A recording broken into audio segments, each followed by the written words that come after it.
Mesdames, Messieurs, bonsoir et merci de la fidélité à la télévision nationale. Au sommaire de cette édition, la Guinée et l'AFD s'accordent sur un accompagnement dans le secteur de la pisciculture. Le projet vise l'amélioration de la production au niveau des exploitations domestiques à travers le pays. Acteurs de la société civile, institutions et gouvernements se mobilisent pour lutter contre les violences basées sur le genre. Des questions sur les sanctions ont été passées en revue.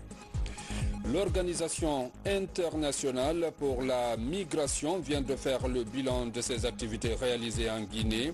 D'autres projets sont aussi annoncés pour soutenir les migrants. C'est tout pour les titres.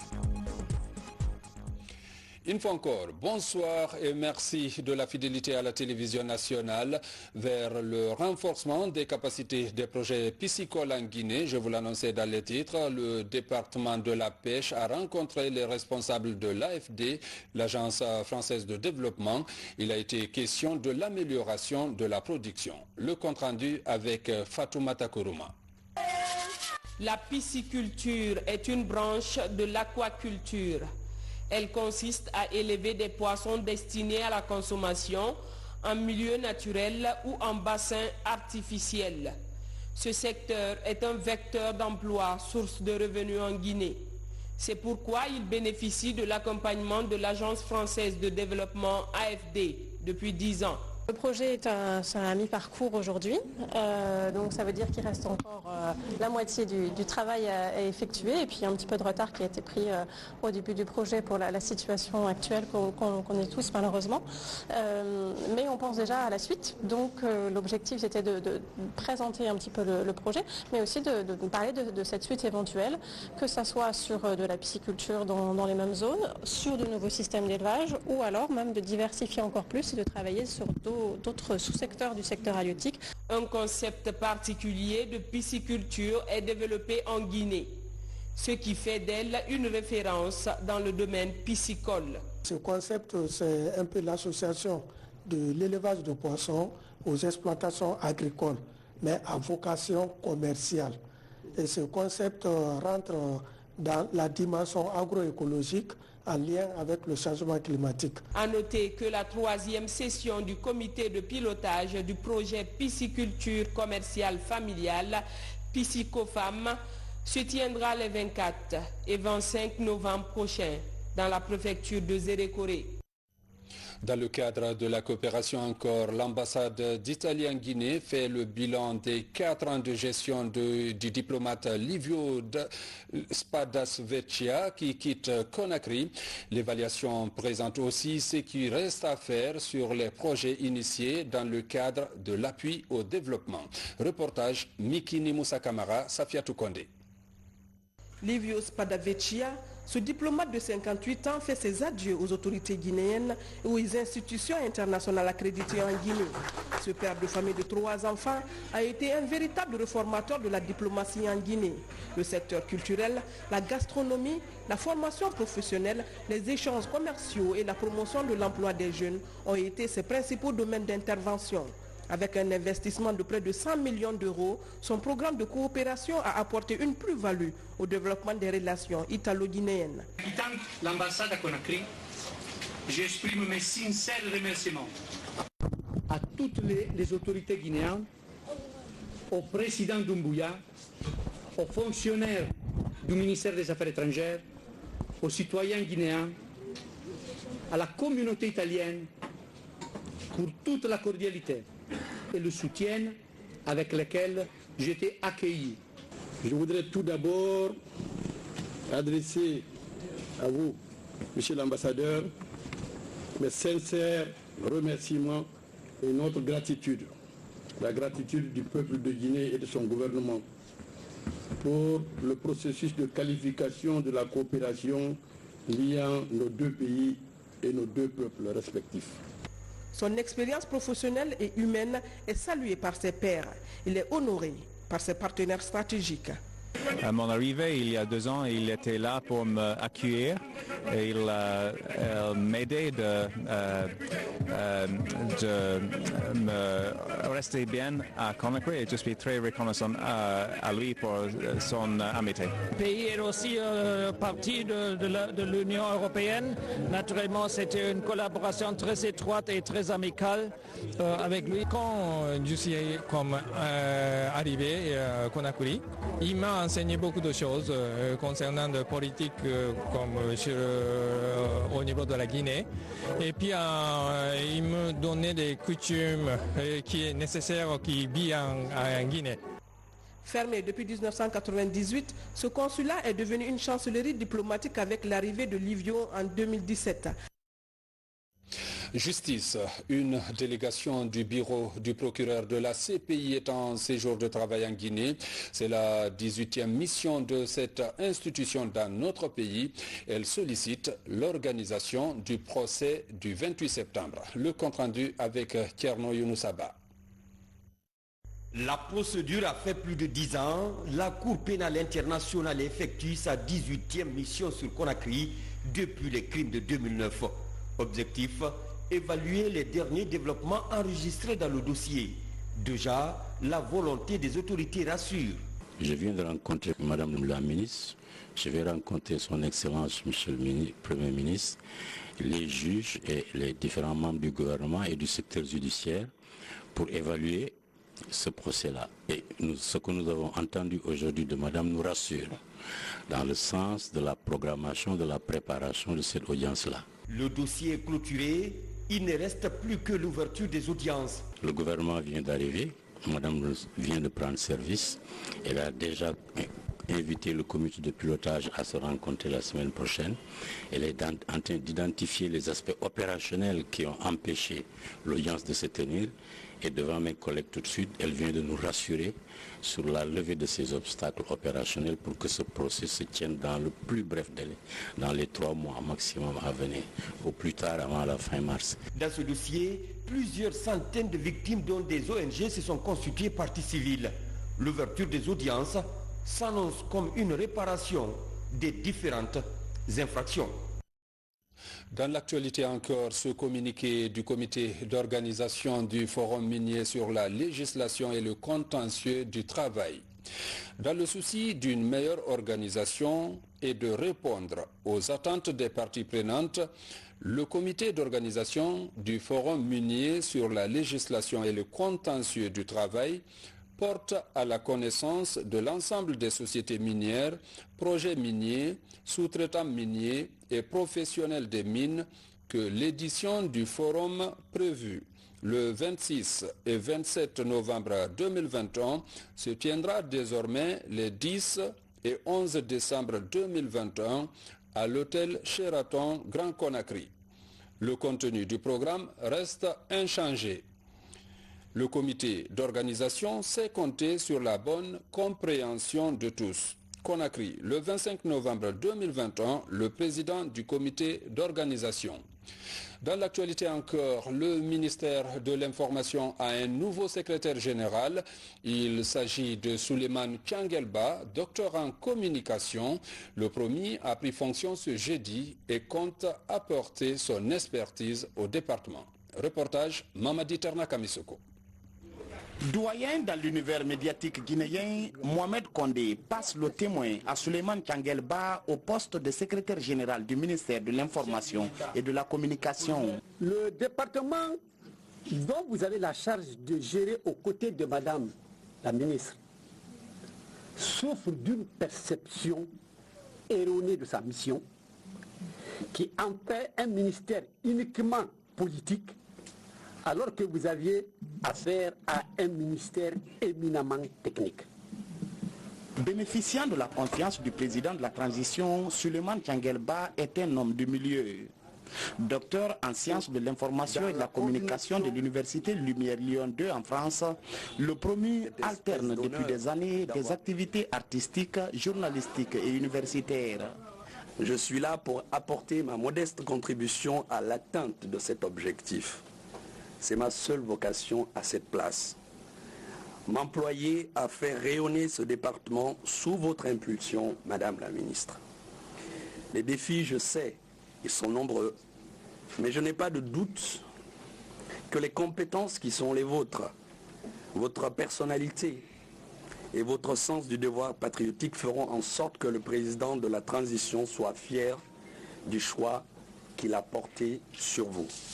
À cette passation de service, la ministre de l'Information et de la Communication a dit toute sa joie d'accueillir un professionnel du domaine qui aidera le département à atteindre ses objectifs. À monsieur le nouveau secrétaire général entrant, je l'ai félicité.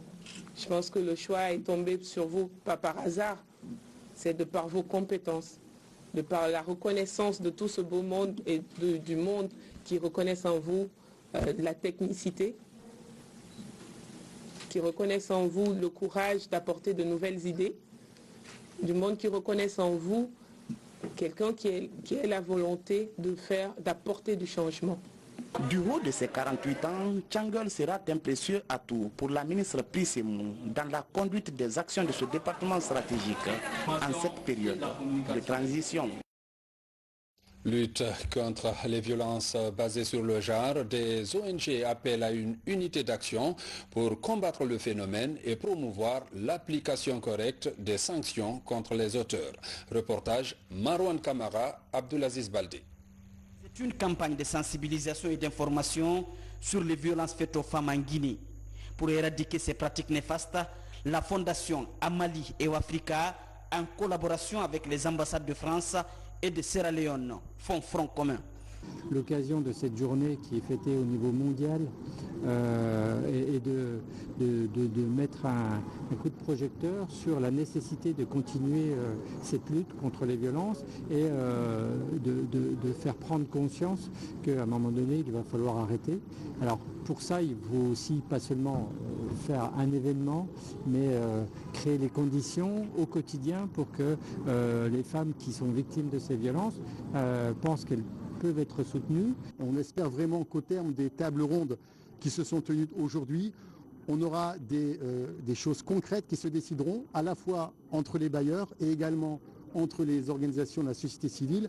L'objectif étant de manière extrêmement concrète, puisqu'on est dans une situation d'urgence, et pas seulement en Guinée, mais dans l'ensemble des pays.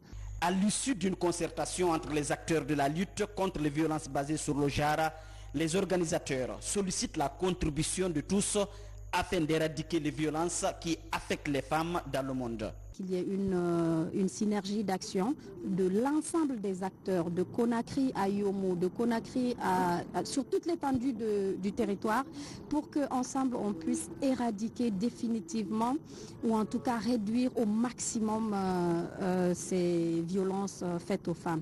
La détermination du gouvernement et ses partenaires pourrait contribuer à réduire les statistiques parfois effrayantes de ces violences en Guinée. Parlons toujours de lutte, mais cette fois-ci contre le réchauffement climatique. La FAO continue toujours d'appuyer la Guinée dans ce sens. Elle vient d'initier avec les acteurs de la filière bois de la région administrative de Kankan une formation sur les mécanismes de restauration de l'environnement. Reportage Aboubakar Gabi et Jeanne Dounamou. Cette rencontre d'échange et de partage d'expériences regroupe ici dans la salle de réunion du gouvernorat de Kankan les acteurs évoluant dans la protection de la faune et de la flore de la région. Elle s'inscrit dans le cadre du renforcement des capacités des acteurs nationaux sur les mécanismes et opportunités de financement de la restauration des forêts et paysages. La mise en œuvre des activités du dit projet contribuera à l'amélioration de la restauration des paysages et forêts en Guinée. La FAO, par ses assistantes, entend aider le gouvernement guinéen à lutter contre l'insécurité alimentaire, la malnutrition, la pauvreté et le réchauffement climatique. Nous nous sollicitons à travers toutes les formations, les ateliers qui se tiennent, les séminaires, les colloques, pour que finalement ceux qui doivent exécuter ces projets sur le terrain soient outillés. C'est ça l'outil. Quand l'outil manque, l'agent de terrain qui est un technicien ne pourra rien. Selon ces acteurs de la filière bois, ONG, collectivités et gardes forestiers, notre pays, la Guinée, perd chaque année près de 25 000 hectares de forêt. Pour inverser cette situation, ces organismes entendent mobiliser des fonds supplémentaires pour accompagner le processus qui constitue le défi de Beaune, auquel notre pays s'est engagé à restituer 2 millions d'hectares d'ici 2030. Il s'agit de mettre en place un système de pérennisation des actions du projet. Je terminerai ici par remercier la FAO, le fait d'accompagner le gouvernement guinéen pour la mise en œuvre de son engagement. Au cours de cet atelier de 2 jours, plusieurs modules ont été enseignés aux participants. On peut citer entre autres des lignes directives du projet, l'état des lieux des forêts en Guinée et le mécanisme du financement au niveau global. À Conakry, les acteurs de la santé familiale et de la nutrition ont partagé une vision sur la revue des documents de politique et programmes en santé de la reproduction. On note plusieurs progrès réalisés dans le secteur. Reportage Abraham Christophe Conté, Algassimouba. L'État guinéen inscrit le développement du système sanitaire au premier rang de ses préoccupations. La santé mère et enfant se trouve au cœur de la démarche. Les acteurs de la santé reproductive s'approprient le contenu des documents de politique et programmes en santé de la reproduction. C'est un document de référence qui définit ici les normes, c'est les instructions données et par rapport à la mise en œuvre des activités. C'est vraiment un document de référence pour le ministère de la Santé au niveau des formations sanitaires orientées vers les prestataires. Ces documents de politique nationale de programme de la santé reproductive ont été élaborés en 2016. Depuis cette date, ils ont servi de cadre de référence pour les différentes interventions dans le domaine de la santé reproductive. L'élaboration de ce document a connu beaucoup d'étapes. Nous avons tenu à prendre le document et à l'envoyer à nos personnes ressources pour qu'ils revoient le document, pour qu'ils l'améliorent et pour qu'ils mettent leur input. Les partenaires techniques et financiers ont été sollicités pour accompagner le gouvernement dans la mise en œuvre de cette politique de santé. Donc dans la mise en œuvre de cette politique de santé, il y a des documents qu'on appelle les documents normatifs. Ils sont réellement des documents de support, des documents standards qui servent de base et de levier à la mise en œuvre de toutes les activités, de toutes les interventions en lien avec les services de développement de la santé sexuelle et de la reproduction. Après cette revue, le document sera vulgarisé au niveau de la pyramide sanitaire pour servir de guide aux acteurs du secteur. Ceci pour mieux orienter les activités en cours de réalisation. Au niveau de l'éducation, retenez que le cabinet du ministère de l'enseignement préuniversitaire et de l'alphabétisation aura une importante rencontre demain vendredi avec les lauréats du bac session 2021, classés parmi les 100 premiers de chaque profil de l'enseignement général et non bénéficiaires de bourses d'études à l'étranger et les 50 premiers de l'enseignement franco-arabe de la même session. La rencontre est prévue à 10 h dans la salle de conférence de l'INRAP. Par la même occasion, le département de l'enseignement préuniversitaire informe les admis du baccalauréat session 2020 que les diplômes sont déjà disponibles dans les DCE de Conakry et les DPE de Koya et d'Ubreka. Les autres préfectures de l'intérieur recevront leur lot à partir du lundi 29 novembre 2021. Quant aux diplômes du BEPC et du CEE de la session 2021, ils seront disponibles à compter du lundi 6 décembre 2021. Comment soulager les patients souffrant de drépanocytose et d'asthme? La question préoccupe un chercheur guinéen. Il propose un remède à base de plantes médicinales. Les explications dans ce reportage de Bernard Tonguino. Et puis en Guinée, l'Organisation internationale pour les migrations a procédé à la revue stratégique de son programme au compte de l'année 2021. Il a été question pour ce département de faire le bilan de ses activités réalisées et décliner également ses projets futurs. Reportage d'Aouda Tabansila. Chaque année, à travers le monde, des conséquences regrettables découlent des migrations internationales. En Guinée, le bureau de l'Organisation internationale pour la migration, OIM, en dépit des conséquences sanitaires, passe en revue ces différentes activités de l'année 2021 en vue d'une projection future en faveur de milliers de migrants guinéens candidats pour un retour volontaire. Aujourd'hui, on va adresser la problématique de la résilience, la problématique de l'assistance et protection des migrants plus vulnérables. La question de la santé publique et la mobilité est aujourd'hui au cœur de nos débats.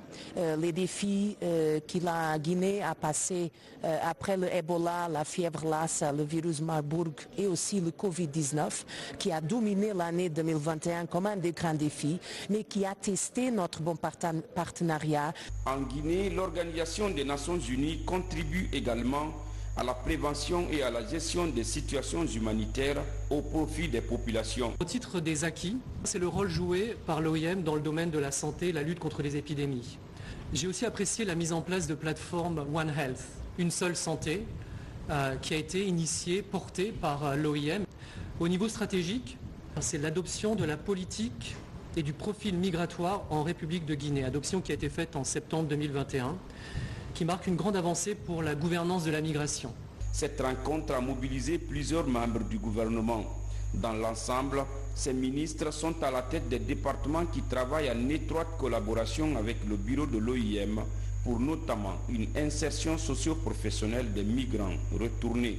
Dans un contexte de rapide évolution et de diversification du phénomène migratoire, la République de Guinée s'est dotée au cours de l'année 2021 d'un document de politique de migration avec pour objectif d'établir un système global et coordonné de politiques et d'institutions pour la gouvernance des dimensions clés de la migration. Présente en Guinée depuis l'an 2000, l'OIM travaille à l'unisson avec les autorités politiques et administratives auprès des populations pour une migration sûre, ordonnée et bénéfique à tous et à toutes.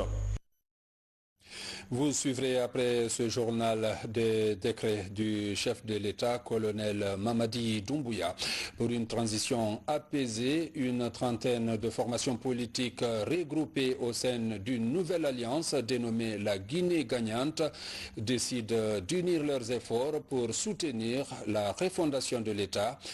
Ils s'envisagent par la même occasion de faire des propositions au nouveau gouvernement. Reportage Mounir Bari. L'Alliance Guinée gagnante est composée de plusieurs entités politiques, une trentaine qui ambitionnent de participer à l'animation du débat politique et à la refondation de l'État.